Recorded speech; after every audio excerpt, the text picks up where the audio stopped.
आइए देश दुनिया की जानी मानी ऑयल और लुब्रिकेंट कंपनी कैस्ट्रॉल से करेंगे मुलाकात। 1899 में इस कंपनी की हुई थी शुरुआत। चार्ल्स चीयर्स वेकफिल्ड ने सीसी वेकफिल्ड और एंड कंपनी के नाम से इसकी शुरुआत की थी।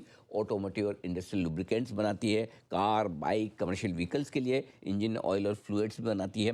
और इसके अलावा भी ढेर सारे अलग अलग जो कंपनी के कामकाज हैं जो आपके सामने हैं ही। आइए हम मुलाकात करेंगे कंपनी की सीएफओ और whole time director Mrinalini Srinivasan ji हमारे साथ कार्यक्रम में शामिल हो रही हैं। आपने इंदौर से इंजीनियरिंग में डिग्री हासिल की और वो भी दोनों इलेक्ट्रॉनिक्स और इंस्ट्रूमेंटेशन में। साथ ही दिल्ली यूनिवर्सिटी से आपने एमबीए की डिग्री हासिल की, दोनों फाइनेंस और मार्केटिंग में। हेल्थ और हाइजीन बिजनेस और में सीएफओ के तौर पर 17 साल का लंबा गहरा अनुभव है मृणालिनी जी का। बहुत बहुत स्वागत है आपका, धन्यवाद हमें समय देने के लिए। पहले नतीजे जल्दी से मैं हमारे दर्शकों के सामने रख दूं। 28 अप्रैल को आए थे, बाजार बंद होने के बाद नतीजे। आय 8.5% बढ़कर आई है। कामकाजी मुनाफा 7.25% बढ़कर आया है, पहुंचा है 329 करोड़। मार्जिन्स में स्टेबल परफॉर्मेंस है, 21.5% के आसपास की। और पैट 3.25% बढ़कर आता दिखा है। तो बिल्कुल स्टेबल रिजल्ट्स हैं। बताएं क्या कुछ खास वजह रही है इन नंबर्स के पीछे, कैसी रही है तिमाही, जरा समझाएं आप। नमस्कार अनिल जी। नमस्कार। पहले तो मुझे बहुत धन्यवाद चैनल पर आमंत्रित करने के लिए। Thank you. और उससे बड़ा धन्यवाद मेरे बारे में और कंपनी के बारे में इतना अच्छा जो आपने इंट्रोडक्शन दिया है उसके लिए धन्यवाद। Thank you. अ, हम एक्चुअली अपने रिजल्ट से अभी खुश हैं। पिछले 8-9 क्वार्टर से खुश हैं, क्योंकि जैसे आपने कहा कि जो सेल्स ग्रोथ है हम उसको हाई सिंगल डिजिट में डिलीवर कर पाए हैं, continuously one quarter after the other कर पाए हैं। इस क्वार्टर हमने 8.5 समझ लीजिए ऑलमोस्ट 9% ग्रोथ डिलीवर किया है टॉप लाइन सेल्स में। एंड ये सब हमने तब किया है जब हमने बिज़नेस में इन्वेस्ट किया, लेकिन हमारा जो स्ट्रक्चरल मार्जिन है, प्रॉफिट मार्जिन, उसको हमने एक अच्छे रेंज में मेंटेन किया है 21 टू 24%। सो जैसे आपने कहा, बहुत ही स्थिर, बहुत ही डिसिप्लिन, अनुशासित तरीके से हम अपने रिजल्ट्स डिलीवर कर पाए हैं। बहुत ही I think industry leading results deliver कर पाए हैं, इसलिए हम खुश हैं इससे इस समय अपने रिजल्ट से। आपने पूछा क्या क्या काम कर रहा है, व्हाट डू यू थिंक हमारे लिए हमारा मेन ड्राइवर क्या है। जैसे कि आपने कहा, हमारा स्ट्रेंथ, कैस्ट्रॉल का स्ट्रेंथ है ऑटोमोटिव इंडस्ट्री, और तीनों स्पेस में, भले ही वो मोटर बाइक स्पेस हो या कार स्पेस हो या कमर्शियल व्हीकल स्पेस हो, तीनों स्पेस में हमारी ग्रोथ हाई सिंगल डिजिट्स में रही है इस माही में। अम, हमारी स्ट्रैटेजी जो रूरल को फोकस्ड है, उस एरिया को डेवलप करने में वहां हमने इन्वेस्ट किया है। कई डिफरेंट तरीके से हम रूरल इंडिया की तरफ जा रहे हैं, और अभी हमने सिर्फ शुरुआत की है, अभी काफी लंबा फ्यूचर बाकी है रूरल में ग्रोथ के लिए। वो हमारे लिए डबल डिजिट से ऊपर ग्रो कर रहा है। एंड हर तीनों जो स्पेस मैंने आपको बताया ऑटोमोटिव में, तीनों में कंट्रीब्यूशन है। ऑफ कोर्स कमर्शियल व्हीकल और बाइक्स में ज्यादा कंट्रीब्यूशन है इनका। एंड वो बहुत अच्छे से हमारे रिजल्ट्स को कंट्रीब्यूट कर रहा है। इसके अलावा जैसे आपने खुद ने कहा, कैस्ट्रॉल पिछले 100 साल से ऑटोमोटिव इंडस्ट्री में एक्सपर्ट है, और इंडस्ट्रियल में हमारे प्रोडक्ट्स हैं, पर अभी हमारा मार्केट शेयर बहुत छोटा है इंडस्ट्रियल में। पिछले 3 सालों में वो हमारा एक और फोकस एरिया रहा है, और इस क्वार्टर में उसमें भी बहुत अच्छे रिजल्ट रहे हैं, हाई डबल डिजिट नंबर रहे हैं उसमें भी ग्रोथ के। और ये इसलिए हम डिलीवर कर पा रहे हैं क्योंकि वहाँ हमारा फोकस है। वहाँ हम हर क्वार्टर अपने कस्टमर्स से उनका फीडबैक लेते हैं, और डेडिकेटेड प्रोडक्ट्स जो उनके लिए हम उनके use case, different use case के लिए अवेलेबल करते हैं। मेटल का के लिए हो सकता है, एंटी रस्ट प्रिवेंटिव के लिए हो सकता है। पिछले 1 साल में रस्ट प्रिवेंटिव हमारा एक पोर्टफोलियो है जो काफ़ी अच्छा रिजल्ट्स दे रहे हैं। और हम वहाँ स्पेशली ये करते हैं कि हम इंडिया में बनाकर उनके पास जल्दी अवेलेबल करते हैं। सो सप्लाई चेन एजिलिटी यहाँ पे हम डिलीवर कर पा रहे हैं इंडस्ट्रियल बिजनेस में। और हमने 600 प्लस कस्टमर्स ऐड किए हैं इन इन आवर इंडस्ट्रियल पोर्टफोलियो। सो ये दोनों हमारे लिए बहुत अच्छे चल रहे हैं, एंड इसकी वजह से हमारा टॉप लाइन रेवेन्यू बहुत अच्छा चल रहा है। That is been the big contributor. हम इसी में इन्वेस्ट करेंगे क्योंकि इन दोनों सेक्टर्स में अभी काफी पोटेंशियल आगे बाकी है। Perfect.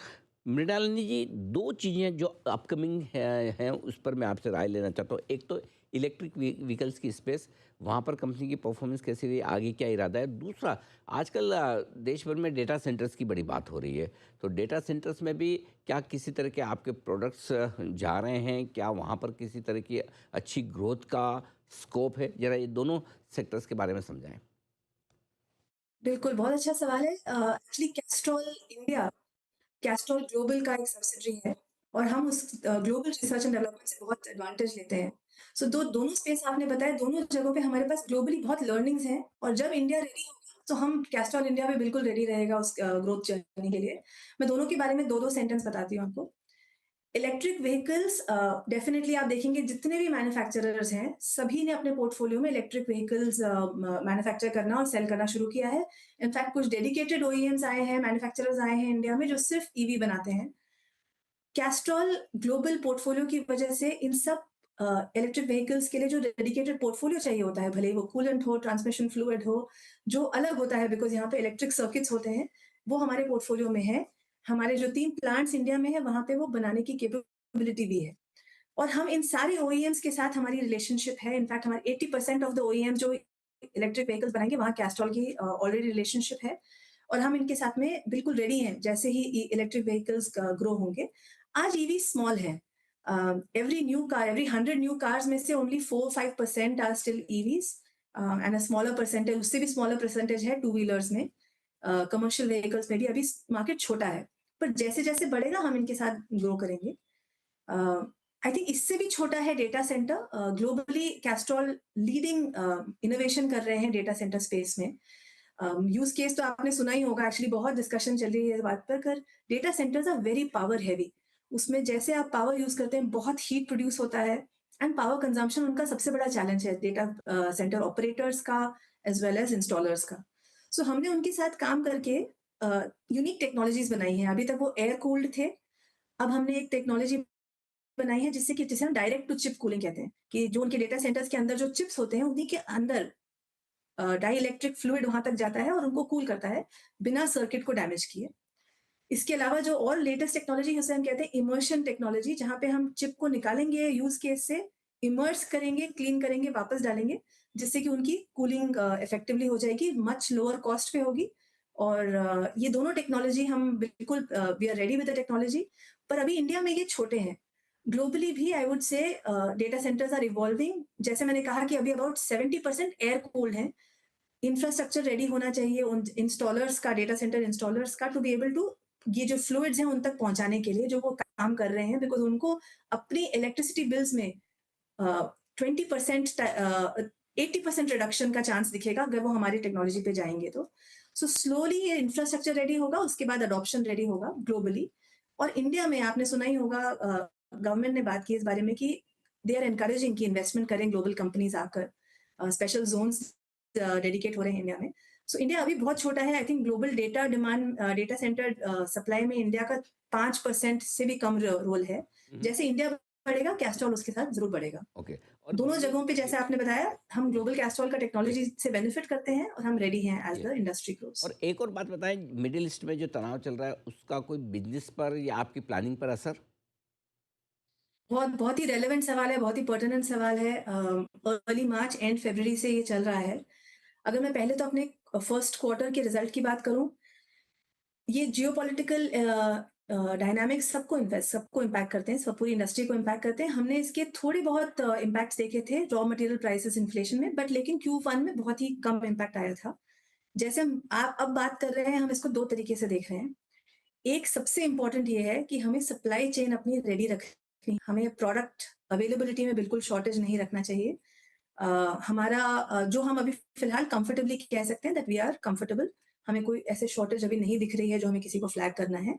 But we are very aware, जो हमारा फीड स्टॉक है, ऑयल हुआ, एडिटिव्स हुआ, दैट उनकी सारी फैसिलिटीज कई जगहों पे इम्पैक्ट हुई हैं एंड वी आर रेडी कि फ्यूचर में इम्पैक्ट हमें पास ऑन हो सकता है। अ, सबसे ईज़ी सॉल्यूशन ये होता है इस केस में कि हम अपने सप्लायर्स को डाइवर्सिफाइड रखें, विविध तरीके के सप्लायर्स के साथ काम करें, एग्रीमेंट रखें, वो हमने रखा है। सो हम अपने कस्टमर्स को सबसे सबसे उनके लिए हेल्पफुल चीज़ ये होगी कि हम अश्योर करें सप्लाई में डिस्रप्शन नहीं होगी, वो हमारा टॉप प्रायोरिटी है। दूसरी तरफ अगर देखें तो कॉस्ट बढ़ चुके हैं। आपने देखा होगा तेल, क्रूड ऑयल का प्राइस ऑलमोस्ट डबल हो गया है।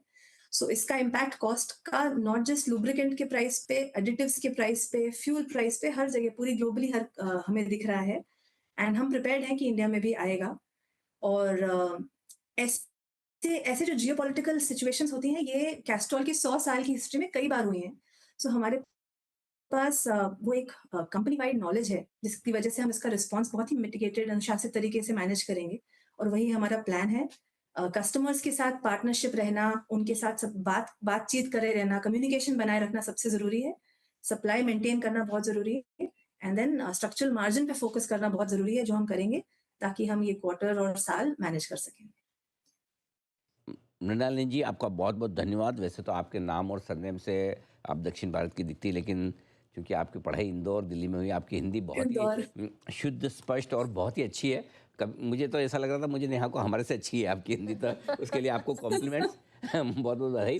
और अब तक तो हमारी मुलाकात जनरली संदीप सांगवान साहब के साथ होती थी। उनका जी, प्रमोशन होकर वो जी, लंदन बिल्कुल। चले गए, तो आज पहली बार आप हमारे शो में आई। बहुत-बहुत शुक्रिया। थैंक यू सो मच हमें समय देने के लिए।